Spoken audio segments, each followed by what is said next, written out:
Biar sholat tak biasa-biasa ji. Tidak pernah jaki puasa Senin Kamis. Tahajud pun jarang. Tapi kita muliakan orang tua yang ada kita pelihara dari rumah. Itu pintu masukmu surga paling gampang. Maka kalau ada orang tua tak di rumah, rewel ikodong, karena mulai mi tua, mulai mi pikun-pikun, itu Allah tersenyum lihat kamu. Allah kasih kau pintu surga. Tidak semua anak dikasih umur panjang orang tuanya diurus. Tidak usah kau bolak-balik pergi umroh kalau kau kurang ngajar sama ibumu. Mau sekali saya umroh Ustaz, mau sekali saya haji, tapi tidak ada uangku, tapi ada orang tuaku di rumah. Itu orang tuamu kau urus. Allah kasih kau itu semua yang kau mau. Oke, Ibu Bapak, saudara-saudara sekalian, kali ini saya mau menyampaikan sebuah kisah. Ada orang hidup sesaman dengan Nabi, tapi tidak pernah ketemu Nabi. Tidak boleh disebut sahabat. Jadi kalau Bapak dengar sahabat Nabi, berarti itu orang hidup sesaman dengan Nabi. Tapi belum tentu sahabat kalau tidak pernah ketemu Nabi. Berarti syarat kedua pernah ketemu sama Nabi. Yang ketiga beriman kepada Nabi. Yang keempat matinya pun tetap beriman kepada Nabi. Ada orang ketemu dengan Nabi, sesaman dengan Nabi, tapi bukan sahabat, namanya Abu Jahal. Itu ketemu sama Nabi, tapi tidak beriman sama Nabi, bukan sahabat. Ini sehidup sama Nabi, tapi tidak pernah ketemu Nabi, bukan sebut sahabat, namanya Uwais Al-Qarni. Nabi panggil Umar sama Abu Bakar. Kalau bahasa kita, Umar sini saya kok. Bakar, gue dulu. Kenapa ya Rasulullah? Besok-besok kalau kau ketemu orang dari Yaman, namanya Uwais Al-Qarni, saya salam kepadanya.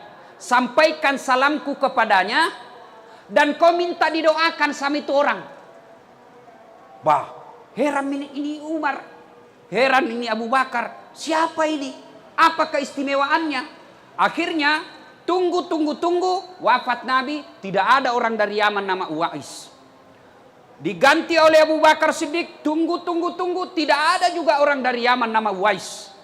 Tiba-tiba ketika Umar jadi khalifah, Amiral Mukminin, presiden sekarang. Tiba-tiba ada rombongan musafir pedagang dari Yaman. Umar datangi. Kamu dari Yaman? Iya. Ada di antara kalian nama Uwais Al-Qarni?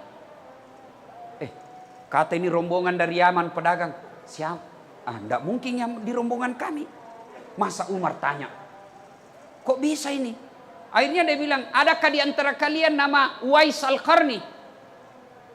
Akhirnya pimpinan rombongan dia bilang ada. Tapi itu sana. Itu. Dia tunjuklah pengembala. Jadi dalam rombongan itu mereka membawa onta. Dan penjaga onta itulah Uwais Al-Qarni. Nah bilang Umar, tidak mungkin. Masa Nabi salam sama pengembala? Kalau di kampungku pak kampi. Masa Nabi masalah ku pak kampi tukang gembala? Tidak mungkin. Dilihat juga, masih muda. Dipanggillah. Kau nama Uwais Al-Qarni? Dia bilang ya. Dia bilang, Umar, ada Nabi titip salam kepadamu. Bayangkan Pak, Nabi titip salam. Nabi, saya saja ini baru-baru diundang ke Istana Negara, di WhatsApp sama Menteri Agama, Saudara Ustadz Das'ad Latif. Saya atas nama pemerintah meminta untuk mengisi ceramah Isra Mi'raj di Istana Negara. Itu WhatsAppnya Menteri, langsung ku print. Dede, langsung ku kasih lihat semua pegawaiku di kantor. Menteri Agama bos. Pulang kampung aku pacinikan semua sepupuku. Ita ko cule sapomu. Coba istana. Masya Allah. Itu baru Jokowi yang undang Pak. Bisa dihilang jabatannya itu presiden. 10 tahun saja. Setelah itu wabillahi taufiq wal hidayah. Suluk ke istana. Coba. Saya sudah bangga. Ini Nabi yang titip salam. Masya Allah. Umar penasaran. Uwais, apa gerangan yang membuat ini orang istimewa? Apa sebabnya Nabi titip salam dan minta didoakan? Nah lebih tua kah dari dia ini? Dia bilang, ya Uwais, Nabi titip salam. Kau pada zaman itu waktu masih Nabi masih hidup, kenapa kau tidak datang menjumpai Nabi? Kau rindu sama Nabi? Iya, saya sangat merindukan Nabi. Ingin sekali saya ketemu sama Nabi. Lalu kenapa kau tidak lakukan perjalanan dari Yaman ke Madinah? Dia bilang begini, mamaku sakit kiko dong. Saya mau sekali. Dan saya kalau minta izin sama mamaku, ya bunda saya mau pergi banyak Rasulullah, pasti diizinkan. Tidak mungkin nalarang ke mamaku. Tapi kasihan mamaku sakit. Dia tidak bisa bergerak kecuali saya gendong. Mau makan saya harus suap. Mau buang air besar saya harus pikul. Saya gendong dia. Tidak mungkin saya bisa tinggalkan mamaku dalam keadaan sakit begini. Maka ku tahan rinduku kepada Nabi. Saya tahan rinduku mau ketemu sama Nabi. Karena saya harus jaga ibuku. Lalu kenapa Pak Lek bisa mau sekarang ke sini? Nabi bilang kau meninggal nih. Baru kak bisa melakukan perjalanan. Subhanallah. Hikmahnya adik-adik sekalian, jangan kau panjang cerita. Punna duraka kau sama ibu bapakmu, jangan kau harap mau baik duniamu. Kalau kau kasih keluar air matanya ibumu, jangan kau harap masuk surga. Nabi biar ini hitam jidatmu gara-gara sholat. 5 kali hatam itu Quran selama Ramadan. Senin Kamis kau puasa, ngajar kau ngaji di masjid. Tapi patotoai kau sama mamakmu, demi Allah jangankan masuk surga, baunya surga kau tidak dapat. Nah sekarang anak-anak hiram kuliah ki, enjo cewek-cewek dongo, sopanna sama cowok, nah iya kak terserah nih pret, beleng-beleng. Kalau mamaknya ndak hormati nah, kalau bapaknya nasihati, jangan kau begitu nak. Tidak baik itu keluar malam-malam. Apalagi ini Ramadan. Jangan pikir tarawih keliling. Kakelilingan nih juga apa itu tarwenan lupai. Iyalah sing tarawih keliling. Sahur enderut dongo. Siapa ajar kau sahur di jalan? Kau mau kau sahur di rumahmu kau. Mau kau bersedekah siang kau bawa. Jangan kau tengah malam. Kapija kau itu pacaran. Jangan kau ketawa. Dikasih tahu nak kakak lagi. Adik-adik, nih cowok-cowok nih. Jangan sampai kau lebih hormat sama cewekmu daripada mamakmu. Kalian ini yang pegawai kah? Sopan sekali kau kepala kantormu, kepala cabangmu, kepala wilayahmu. Hormat sekali kau sama camatmu. Hormat sekali kau sama kapolsekmu. Hormat kau sama wali kotamu. Padahal bukan dia kasih sekolah kau. Siapa kasih sekolah kau? Ibu bapakmu. Demi Allah kau tidak akan selamat kalau kau kurang ngajar sama orang tuamu. Kecil buat Allah kasih kau rumah. Kecil. Kecil buat Allah kasih kau mobil sesuai impianmu. Kecil. Allah cuma minta baik kau sama orang tuamu. Saya kasih kau apa yang kau mau. Apa susahnya Allah kasih lunas hutangmu? Apa susahnya Allah kasih kau rumah? Apa susahnya Allah kasih kau anak kalau kau mau? Allah cuma minta birrul walidain. Berbuat baik kau sama ibu bapakmu. Kecil itu dunia kalau kau mau. Saya kasih kau. Tapi kadang kita lebih hormat sama manusia. Lebih sopan sama manusia. Daripada ibu bapak. Terutama juga ini ibu-ibu nih. Gara-gara dia durhaka suaminya sama mamanya. Ada begitu di sini. Takut sama istrinya. Berhenti kau jadi laki-laki silakan. Apa lama kau sama istrimu? Nah bilang jalloki ustaz. Kenapa kalau jalloki? Kan biasanya itu suami. Mau masuk Ramadan. Nah bilang ini kan tidak bisa pulang kampung. Lebih ini duit ada 2 juta. Kirimi mi kodong bapak di kampung. Langsung dia bilang apa? Bapaknu terus. Kalau ada istri tak begitu pak. Saya ajar ya. Serius kak ini. Jangan cerai jandai kodong. Ini apai? Tambahin jari 2. Bilang kurang ngajar kau sama bapakku, ku tambah kau.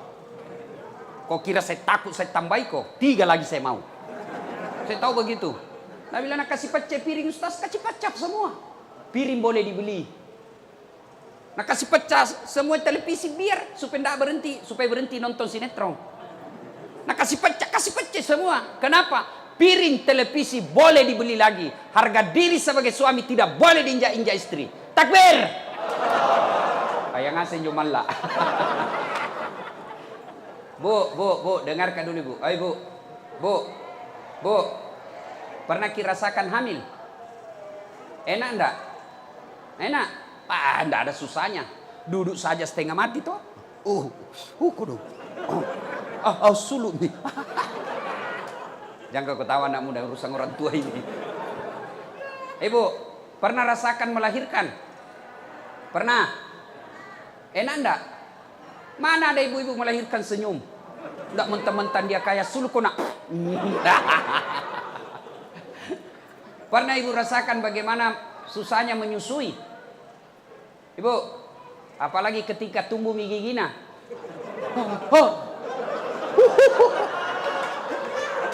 Iya toh? Tapi nu tinjui. Tidak. Lepas kona. Coba. Ibu, susah toh? Siapa yang menghamilkan suamimu? Siapa? Ibunya. Siapa yang lahirkan? Ibunya. Siapa yang menyusuinya? Siapa yang ngajari jalan? Siapa yang ngajari bicara? Siapa yang kasih sekolah? Sekarang siapa yang terima gajinya suamimu? Woi! Siapa? Istrinya. Makanya jangan kau patotoai sama suami. Mana ada gaji suami diambil sama mamanya? Istrinya dia kasih. Siapa yang dicicilkan rumah? Bukan ibu bapaknya, istrinya. Maka jangan pernah berkata pilih kau mamamu atau saya istrimu. Kalau saya bilang begitu pasti kupilih mamaku. Istri ada namanya bekas istri. Si mau kok. Bapak-bapak juga jangan kurang ngajar sama istri. Siapa yang hamilkan istri? Ibu nah. Siapa yang menyusui? Jangan kau bilang kau. Ibunya. Siapa yang lahirkan? Ibunya. Siapa yang ikuti sekarang? Siapa? Suaminya toh. Maka jangan sakiti suami istri. Jangan kau berkata pilih kau mamamu atau saya suamimu. Tidak mungkin itu. Maka yang baik saling menghormati. Ada rezeki dari suami, kasih. Mertua datang, bapaknya istri tak datang, kita sebagai suami kasih.